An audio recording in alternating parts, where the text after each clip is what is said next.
Le vieux professeur Agesen m'avait mis sur la voie sans le vouloir. Son histoire racontait à peu près ça. Lorsque le déluge surprit les habitants de la terre, Noé, dans son arche, n'était pas seul sur l'eau. Une armada de navires fut affrétée par un groupe de savants qui se mirent en tête de sauver le savoir de leur père.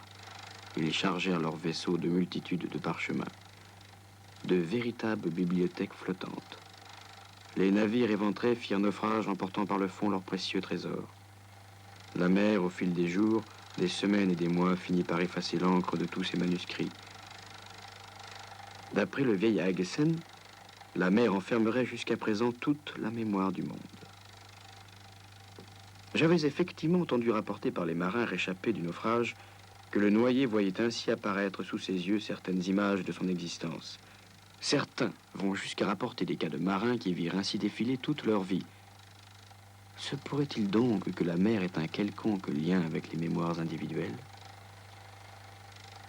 À quelque temps de là, je devais faire la rencontre essentielle pour un chercheur, celle du sieur Jacobi.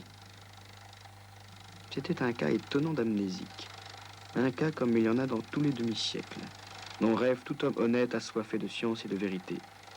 Le parfait laboratoire prêt à toutes les expériences. Je décidai même d'en faire un petit document filmé. Je fis appel à l'un de mes confrères, nommé Bergman, un des rares spécialistes de la machine à filmer.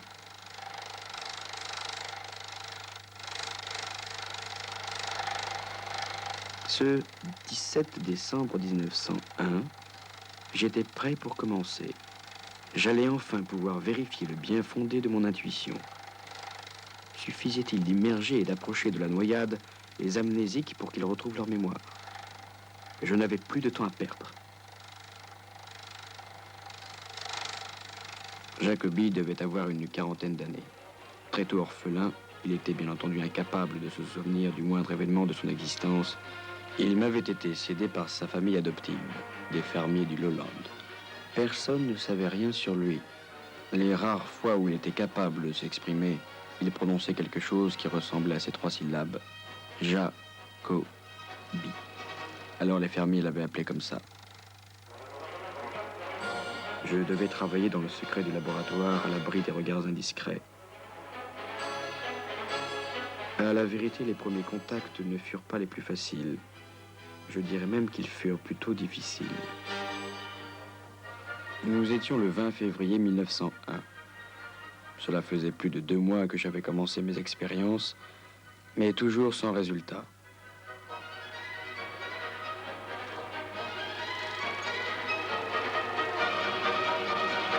J'allais finir par croire qu'il m'était de la mauvaise volonté. Par un petit procédé de mon invention, une sorte de mélange incandescent à base de chlorate de soude, Bergman pouvait nous prendre de nuit. C'est dans l'ombre que s'opèrent les naissances.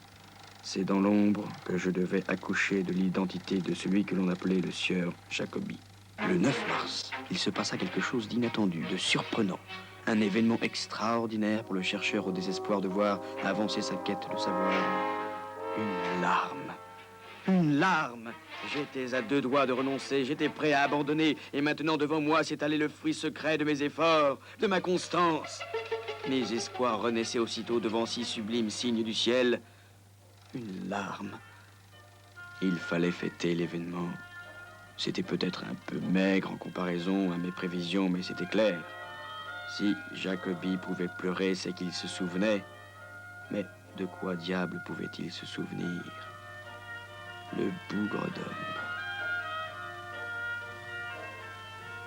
Bref, on fit la fête. Nous reprenions le lendemain les immersions. Déjà, j'envisageais voir plus grand, les eaux courantes. Toujours dans un ouvrage de Agesen, je trouvais une idée de ce qu'il me fallait. Je ne désespérais pas d'arriver au bout de mes peines. Jacobi lui-même ne cessait de m'encourager dans ce sens. Il ne faut pas désespérer, s'accrocher à son but, s'acharner. C'était toujours un plaisir de voir avec quel enthousiasme mon Jacobi participait à mes recherches. Quelle aubaine pour moi de trouver en sa personne un véritable volontaire. De mémoire d'expérimentateur, je ne me souviens pas d'un patient aussi coopératif. J'avoue que j'en étais même un peu gêné. Ce que j'ai pu souffrir à cette époque. Plusieurs fois, je croyais avoir gagné. Le fait est que ça m'avait suffi pour voir les choses en plus grand.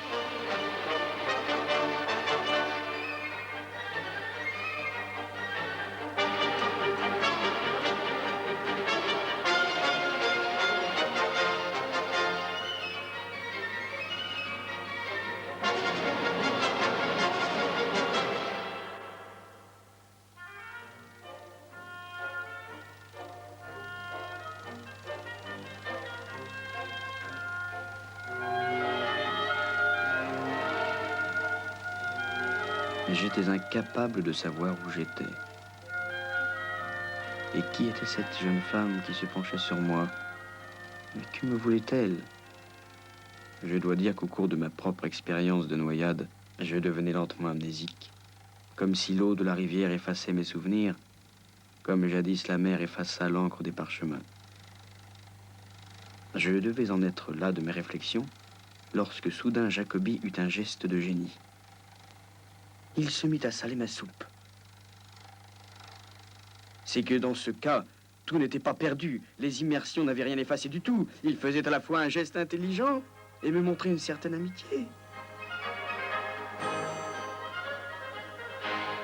Ce n'est qu'au bout d'un certain temps que je compris la portée de son geste. C'était un geste remarquable.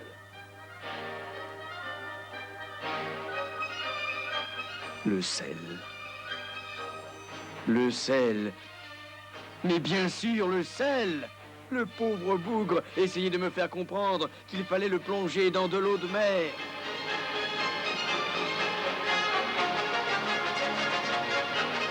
Le sel est imputrescible et aide à la conservation.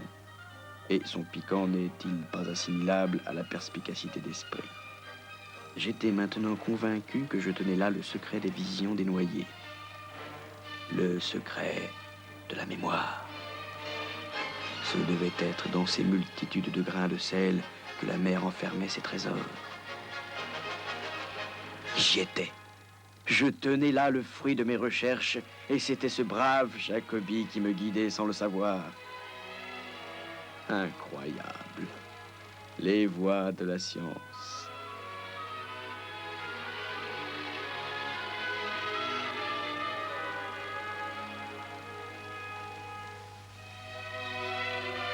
Six semaines d'acharnement. 6 semaines d'efforts surhumains. 613 immersions. Et quelle déception. Le sel n'avait réussi qu'à brûler la peau du bougre et à tuer mes poissons. Du beau travail. J'étais en train de couler à pic. Mais là encore, c'est Jacobi qui me sortit du naufrage. C'est lui qui me persuada d'aller jusqu'à la mer. Mais nous avions quand même plus de 400 kilomètres à parcourir. Et le voyage, ce n'était pas trop mon genre.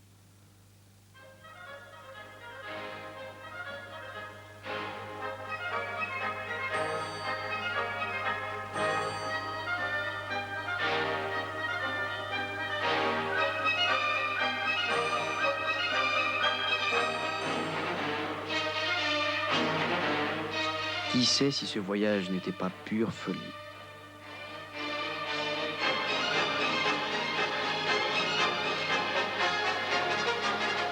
Le comble, c'est qu'il y croyait plus que moi.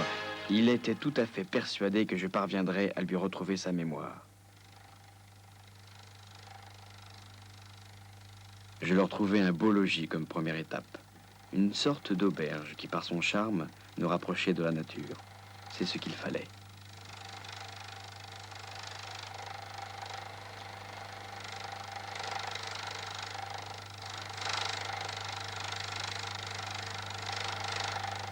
Ce voyage, je devrais dire cette expédition, fut révélatrice pour moi du prix que se paie la science.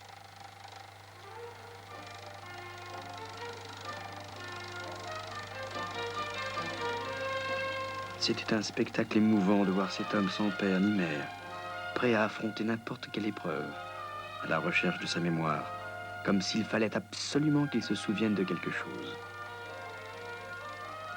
Il arrivait à me surprendre. Je finissais par croire que j'y étais quand même pour quelque chose. Les 613 immersions avaient dû avoir un certain effet.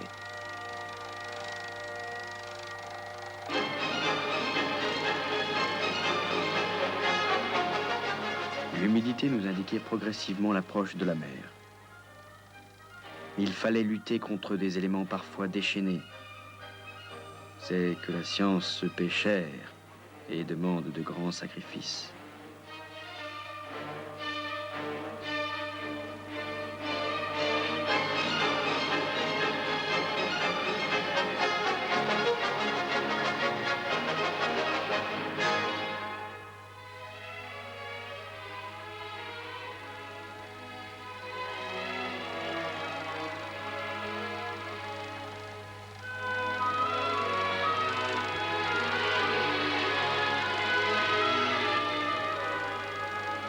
Nous avions marché 3 semaines, 6 jours et 6 heures.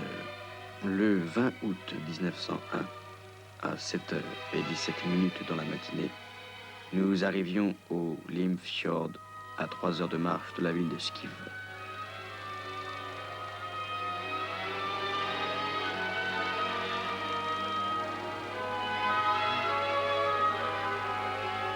Enfin, c'était elle. La mer, elle belle comme du platine. J'étais incapable de dire ce que je ressentais vraiment. C'est que j'étais pris entre l'émotion la plus humble et l'idée d'une gloire future et bien méritée. La société marine avait mis à ma disposition un de leurs hommes, un marin curieusement nommé Angesen. Une sorte de défi du vieux professeur qui réapparaissait là pour assister à l'expérience dont il était en somme l'instigateur.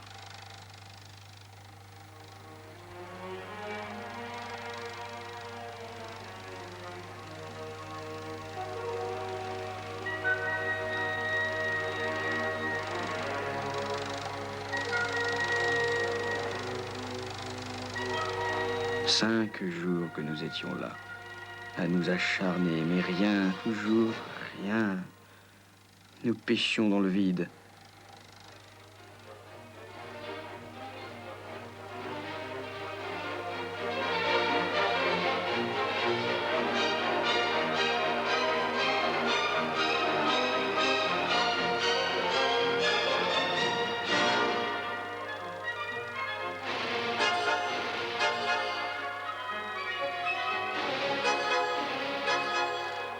Un homme à la recherche de sa propre mémoire était capable de choses aussi insensées.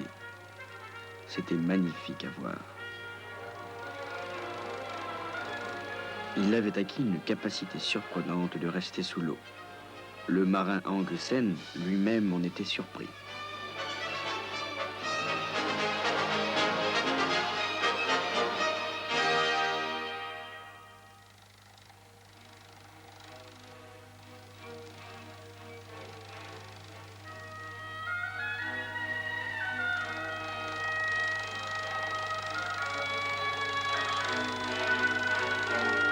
Nous avions convenu d'un signal, au cas où il se passerait quelque chose. Il devait lever son fanion rouge. Ceci dit, je ne sais pas trop s'il comprenait ce que j'attendais de lui.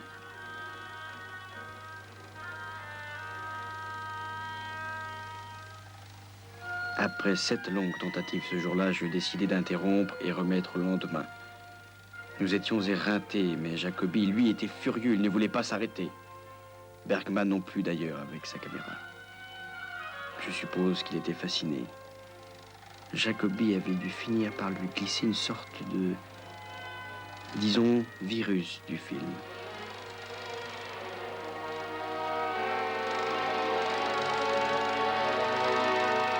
Cette fois, c'était décidé, je quittais le combat. Après tout, il y avait bien d'autres sujets passionnants.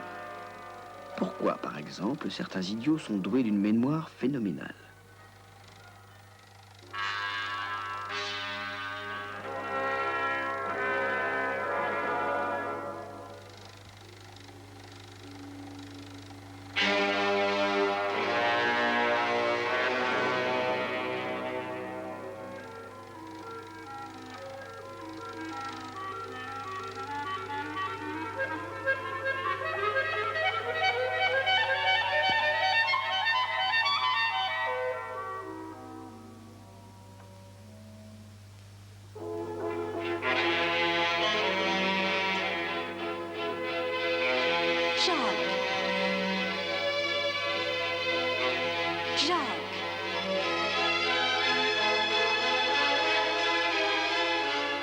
Jacques.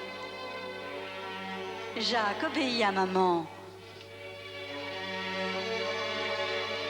Jacques, obéis à maman. Il ne faut pas aller dans l'eau. C'est dangereux, tu sais. Tu peux te noyer. Jacques, obéis. Jacques, obéis. Jacques, obéis. Jacques, obéis. Jacobi avait dû deviner que je renonçais. Il n'avait pu accepter, alors il fit le reste tout seul. Jacobi! Jacobi! Jacobi! Jacobi! Jacobi! Et voilà qu'il me laissait un dernier signe. Le signe convenu. Fanion rouge. Il se passe quelque chose d'inattendu. Ah, Jacobi. Jacobi, tu as peut-être réussi. Anxène et moi, nous rions de tristesse ou de bonheur. Qu'est-ce que j'allais bien pouvoir faire de mon document, de ces bouts de film pitoyables? Les jeter à la mer aussi. Surtout que je me méfie de ce Bergman. Tel que je le connais, il aimerait bien se les approprier.